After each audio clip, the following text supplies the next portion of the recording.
اعوذ باللہ من الشیطان الرجیم بسم اللہ الرحمن الرحیم نحمدک یا خیر معمول و اکرم مسئول علی ما علمتنا من المناجات المقبول من قربات عند اللہ و صلوات الرسول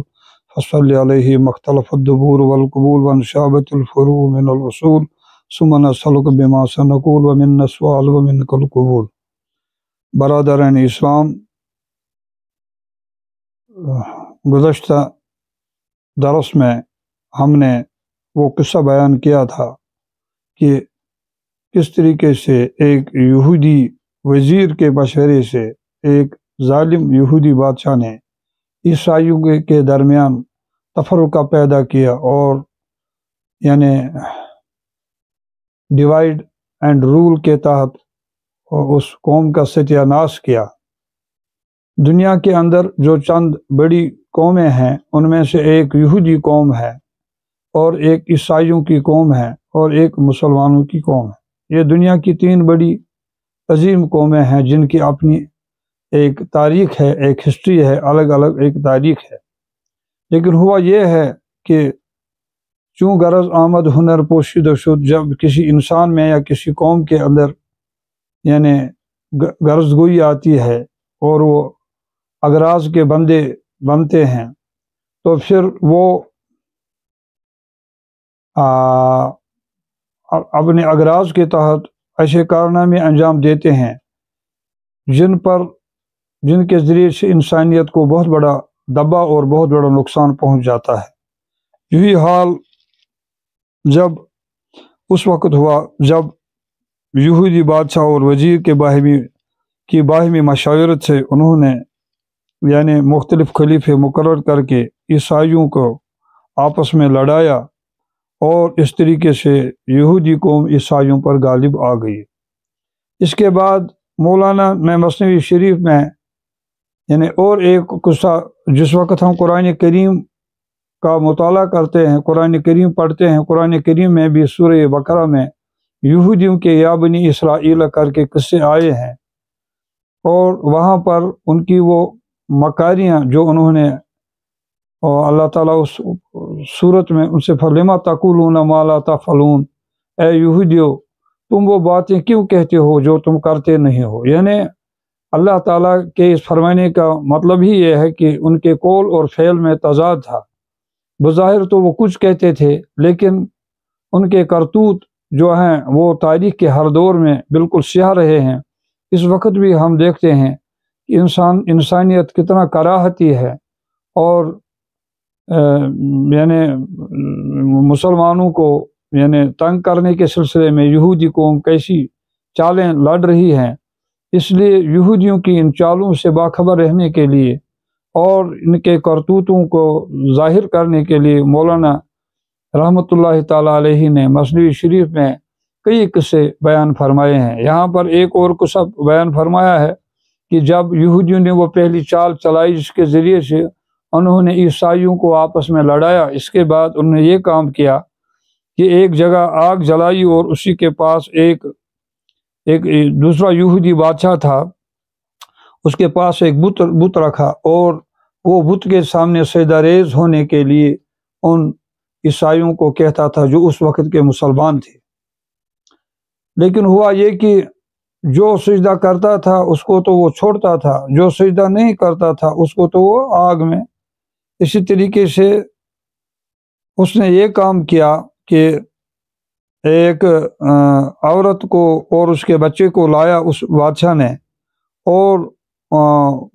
ان کو بھی یہی حکم دے دیا اور عورت کے سامنے اس بچے کو آگ میں ڈالا اور اس کو دھمکی دے دی کہ اگر تو بھی سجدہ نہیں کرے گی۔ مولانا مثنوی میں فرماتے ہیں کہ یہ قصہ، اس کی تفصیل اگر تمہیں پڑھنی ہے تو سورہ برخان والسماء ذات البروج والسماء، جس میں اللہ تعالیٰ فما نقموا منہم الا ان یؤمنوا باللہ العزیز الحمید الذی لہ ملک السماوات والارض شیء قدیر۔ تو اللہ تعالیٰ وہاں پر فرماتا ہے کہ وہ ان کو زبردستی بت کے سامنے سجدہ کراتا تھا، حالانکہ انہوں نے کوئی قصور نہیں کیا تھا، کوئی انہوں نے غلطی نہیں کی تھی، زبردستی ان کو وہ بت پرستی پر مجبور کرتا تھا۔ تو پھر یہ ہوا کہ جب اس نے اس بچے کو ماں کے سامنے یعنی آگ میں ڈالا اور اس کے بعد ماں کو بھی حکم دے دیا، لیکن یوں ہی وہ بیچاری مجبور ہوگی، ہو سکتا ہے کہ وہ اس بت کے سامنے سجدہ کرتی اپنے بچے کو بچانے کے سلسلے میں یا خوف کی وجہ سے، لیکن اللہ تعالیٰ نے اس چھوٹے بچے کو آواز دے دی اور اس نے اپنے ماں کو آواز دے دی، اے ماں تو ادھر آ، تو اگرچہ مجھے آگ میں دیکھتی ہے لیکن حقیقت میں آگ میں نہیں ہوں، میں بہت ہی آرام اور راحت میں ہوں۔ اور اس طریقے سے اللہ تعالیٰ نے اس پاک باز عورت کے ایمان کو بچایا اور وہ اس بت کے سامنے سجدہ نہ کر سکی۔ تو اسی طریقے سے جب لوگوں نے یہ دیکھا تو لوگ آتے گئے اور وہ آگ میں کودتے رہے، اور اس طریقے سے اللہ تعالیٰ نے ان مومنین کو بچایا جو دل سے بت کے سامنے سجدہ نہیں کرنا چاہیے، جو واقعی خدا کے فرما بردار بندے تھے، تو اللہ تعالیٰ نے ان فرما بردار بندوں کی حفاظت فرمائی۔ تو قصے کا مقصد یہ ہے کہ مولانا ہمیں یہ سمجھانا چاہتے ہیں کہ مومنین کا یہ وتیرہ رہا ہے، یہ طریقہ رہا ہے کہ کسی بھی دور میں جب انہوں نے اللہ کی ذات عالی پر بھروسہ کر کے حالات کا مقابلہ کرنا چاہا تو اللہ تعالیٰ نے غیب سے ایسی شکلیں پیدا فرمائیں، اور وہ چیزیں جو ان کو نیست نابود کرنے کے لیے وہ بناتے تھے، وہی چیزیں مسلمانوں کے لیے ممد و مددگار ثابت ہوئی، اور وہ مسلمانوں کو کوئی تکلیف، یعنی مسلمانوں سے مراد اس وقت کے جو اہل ایمان، چاہے اگرچہ وہ عیسائی شکل میں ہی تھی، کیونکہ حضرت موسیٰ کے بعد جو بڑے پیغمبر آئے جن کو اللہ نے بھیجا وہ حضرت عیسیٰ علیہ السلام، سبھی پیغمبر ہمارے لیے واجب الاحترام ہیں، لیکن کچھ ایسے بڑے پیغمبر ہیں تلک رسول فضلنا بعضهم بعض، جن کو اللہ تعالیٰ نے ایک دوسرے پر فضیلت بھی عطا فرمائی۔ ان میں ایک تو حضرت موسیٰ علیہ السلام ہیں، حضرت ابراہیم علیہ السلام ہیں، حضرت عیسیٰ علیہ السلام ہیں، اور حضرت محمد رسول اللہ صلی اللہ علیہ وسلم ہیں۔ تو مولانا فرماتے ہیں کہ تو وہ بادشاہ جو تھا اس کو اس آگ پر غصہ آیا، اس نے آگ سے کہا، اے آگ تمہاری وہ خاصیت کہاں چلی گئی کہ تو اپنے دوستوں کو بھی نہیں بخشتا ہے، آج ان لوگوں کو ہم اس آگ میں ڈالتے ہیں لیکن تو کسی پر اثر انداز نہیں ہوتا ہے۔ تو اللہ تعالیٰ نے آگ کو زبان دے دی، آگ نے اس سے کہا کہ گفت آتش من ہمانم آتشم اندری آتا تو بینی تابشم، آگ نے اس بادشاہ سے کہا، ارے بادشاہ، ارے ظالم بادشاہ،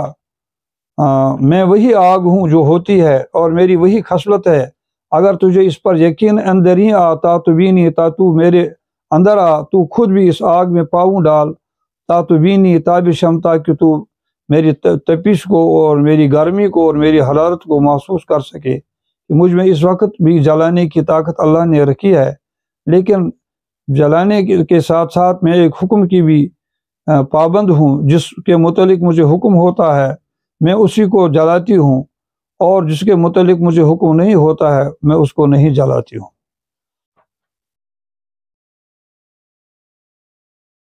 تو اس بچے نے آگ میں سے آواز دے دی کہ اندر آ مادر کہ من اینجا خوشم، اما اندر آ جا، میں اس جگہ اچھا ہوں، گرچہ در صورت میاں آتشم، اگرچہ بظاہر آگ میں ہوں۔ اندر آ مادر بی برہان حق، ماں اندر آ سچائی کی دلیل دیکھ، تابی بینی عشرت خاصان حق، تاکہ تو خاصان خدا کے عشق کو دیکھے۔ اندر آ و آب بھی آتش مثال، اندر آ اور آگ کی صورت کا پانی دیکھ، آگ کی صورت کا پانی دیکھ، از جہان کاتشست آبش مثال، اس دنیا سے جس کا پانی بھی آگ جیسا ہے۔ اندر آ اسرار ابراہیم بین، اندر آ حضرت ابراہیم کے راز دیکھ، وہ در آتش یافت ورد و یاسمین، جس نے آگ میں گلاب اور چنبیلی کے پھول پائے۔ مرگ میں دیدم گہے زادن زتو، تجھ سے پیدا ہونے کے وقت مجھے موت نظر آ رہی تھی، سخت خوفم بود افتادن زتو، تجھ میں سے نکل کر پڑنے کا مجھے بہت ڈر تھا۔ چون بزادم رستم از زندان تنگ، جب میں پیدا ہوا تنگ قید خانہ سے چھوٹا، در جہان خوش سرائی خوب رنگ، اچھے مقام اور اچھے رنگ کی دنیا میں آ گیا۔ این جہاں را چون رحم دیدم کنوں، اب میں اس دنیا کو رحم کی طرح سمجھتا ہوں، چون دریں آتش بھی دیدم این سکون، جب میں نے اس آگ میں یہ سکون دیکھا۔ قدرت آنسک بھی دیدی اندر آ، اے ماں تو نے اس کتے کی طاقت دیکھ لی، اندر آ تابی بینی قدرت تو قدرت و لطف خدا، آگ میں کود تاکہ تو اللہ کی قدرت اور مہربانی دیکھ لے۔ اندر آئیے اے مسلمانان ہما، اے مسلمانوں سب اندر چلے آؤ، غیر عذب دین عذاب ہما، دین کے میٹھے پانی کے علاوہ سب عذاب ہے۔ نار میزد خلق را کہ مردما، اندر آتش بندگریت این بوستاں، اس نے لوگوں کو پکارا، اے لوگوں آگ کے اندر اس باغ کو دیکھو، بظاہر تو یہ آگ ہے لیکن اندر سے یہ باغ ہے۔ تو یہاں پر مولانا ہمیں یہ سمجھاتے ہیں کہ کوئی بھی زمانہ ہو، حالات کیسے ہی خطرناک کیوں نہ ہوں، جب ایک شخص خدا تعالیٰ کی ذات عالی پر بھروسہ کرتا ہے تو اللہ تعالیٰ اس کے لیے آگ کو پھول بنا دیتا ہے اور آگ کی سختی کو اس سے دور فرماتا ہے، اور اللہ تعالیٰ ہر امتحان میں اپنے ایک فرمانبردار بندے کو یعنی اس کی نگہبانی کرتا ہے، اس کی مدد کرتا ہے اور اس کی حفاظت کرتا ہے۔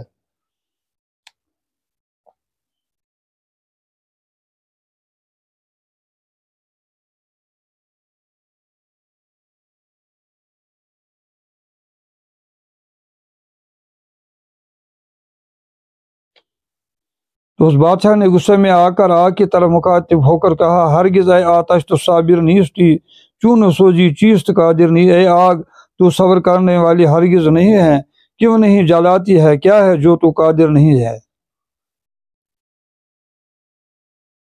گفت آتش من ہمانم آتشم، آگ نے کہا میں وہی آگ ہوں، اندر آ جا تا تو بینی تابشم، تاکہ تو میری گرمی دیکھے۔ منز سک کم نیستم در بندگی، کم ز ترکے نیست حق در زندگی۔ آگ نے یہ بھی کہا کہ میں کتے سے کم تر نہیں ہوں۔ کہتے ہیں کہ ترکمان خاندان جو ہے یعنی ان کے صحن میں جو کتے ہوتے ہیں وہ مہمانوں کا دم ہلا ہلا کر استقبال کرتے ہیں، اور جو نئے لوگ ہوتے ہیں جن کو وہ نہیں پہچانتے ہیں تو ان پر وہ حملہ کرتے ہیں۔ تو آگ نے کہا کہ میں ان ترکمانی کتوں سے کہاں کم ہوں، مجھے پہچاننا آتا ہے، میں اللہ کے دوستوں اور دشمنوں کو خوب پہچانتی ہوں۔ جب کتوں کا یہ حال ہے کہ وہ مالک کے دوست اور مالک کے دشمن کو پہچانتے ہیں، تو میں کیوں نہ اللہ کے دوست ہوں، اور لہٰذا جو اللہ کے دوست ہیں میں ان کو نہیں جلاتی ہوں، اور جو اس کے دشمن ہیں میں انہی پر حملہ آور ہوتی ہوں اور انہی کو تکلیف پہنچاتی ہوں۔ منز سگ کم نیستم در بندگی، کم ز ترکے نیست حق در زندگی۔ میں غلامی میں کتے سے کم نہیں ہوں، اللہ تعالیٰ زندہ ہونے میں کسی ترک سے کم نہیں ہے۔ چونکہ غم بینی تو استغفار کن، جب تو غم دیکھے تو توبہ کر، غم بامر خالق آمد کار کن، غم خدا کے حکم سے کام کرتا ہے۔ چون بخواہد عین غم شادی شود، جب وہ چاہتا ہے عین غم خوشی بن جاتا ہے۔ عین بندے پائی آزادی شود، خود بیڑی آزادی بن جاتی ہے۔ بادو خاک و آب و آتش بند، ہوا مٹی پانی اور آگ غلام ہے۔ بامنو تو مرد با حق زندہ، میرے اور تیرے اعتبار سے مردہ ہیں لیکن اللہ کے نزدیک زندہ ہے۔ یہاں پر مولانا ہمیں یہ سکھانا چاہتے ہیں کہ اسباب کے چکر میں نہیں پڑنا چاہیے، اور اصل میں نفع اور نقصان پہنچانے والی ذات اللہ ہی ہے۔ یہی تو وجہ ہے کہ پیغمبر علیہ السلام جو تھے ان کو پانی میں ڈبونے کی کوشش کی گئی، آگ میں جلانے کی کوشش کی گئی، لیکن عین اللہ تعالیٰ کی مدد نہ وقت سے پہلے آتی ہے نہ وقت کے بعد آتی ہے۔ اللہ تعالیٰ کی مدد ہر مومن بندے کے ساتھ عین موقع اور یعنی ضرورت کے اعتبار سے عین وقت پر آتی ہے، کہ جس وقت یعنی حضرت ابراہیم کو آگ میں ڈالا گیا، عین موقع پر حکم آ گیا، یا نار کونی بردم و سلام علی ابراہیم، اے آگ تو حضرت ابراہیم علیہ السلام کے لیے سلامت بن۔ اور اللہ جب چاہتا ہے عین غم خوشی بن جاتا ہے، عین بندے پائی آزادی شود، خود بیڑی ہی آزادی بن جاتی ہے۔